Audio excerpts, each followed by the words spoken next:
बिस्मिल्लाहिर्रहमानिर्रहीम अस्सलाम वालेकुम गेव बनाने खतर छ मे ये दोदच मलाई निमज यह मे 3 हफ्तन सोम्ब्रमज यह त्रो मे यथ बानस मज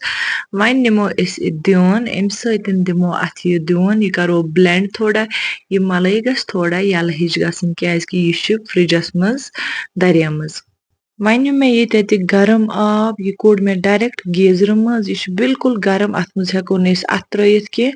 यह त्रो अथी मलाई मज क्याजकि मलाई छ वारिया ठंड यह गरम आब त्रवन सत गछ यल वन दिमो अस अथ दोन यह करो ब्लेंड कंटिन्यूअसली रोजो अस अथ यह दोन दिवान युतान न थन हेर कुन खस अथ पेठ गछ जमा यह गरम आब त्रावन पत छ अथ लगान तकरीबन 5 मिनट यह थन कड़नस तुम हेकु वुचित अथ बानस मज कचा थन खच हेर कुन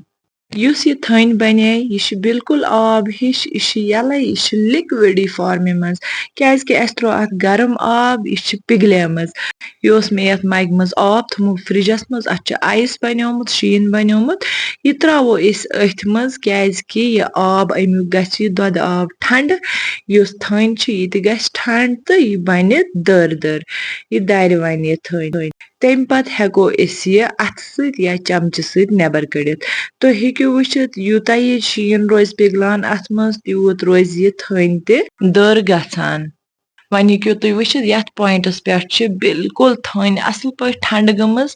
वन करो अस आनो छान बे आनो अख बान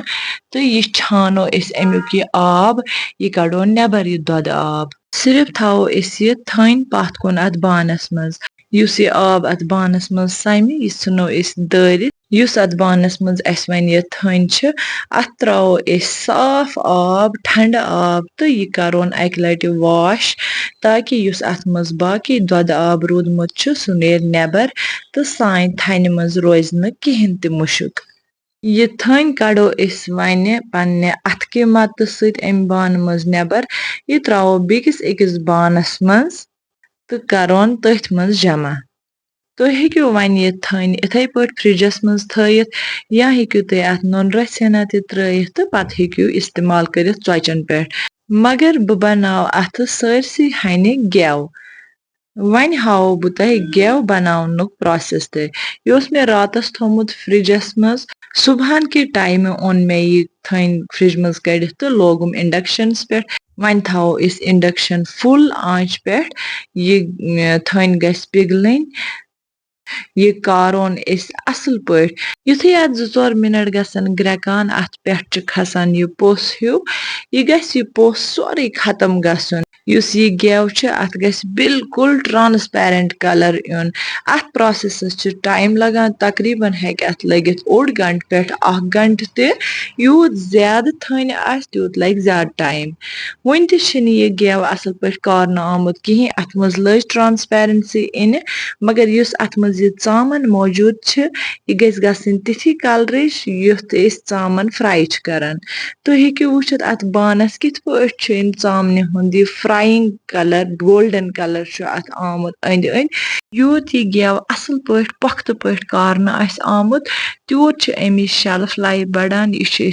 हेकान ज्यादा टाइमस तानत मौजूद थयित बेशन अथ लव यानी कि फंगस हेकान खसित कह वन मे ये स्टीलू बान अथ पे थो छान तो यह गेव छानो अस यह त्रो छानित अस अथ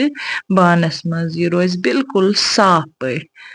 तम पत करोन अस यह फ्रिजस मज थयित तो करोन सॉलिड आखिरस पे ये लाइक शेयर सब्सक्राइब करन गो मुशित अल्लाह हाफिज।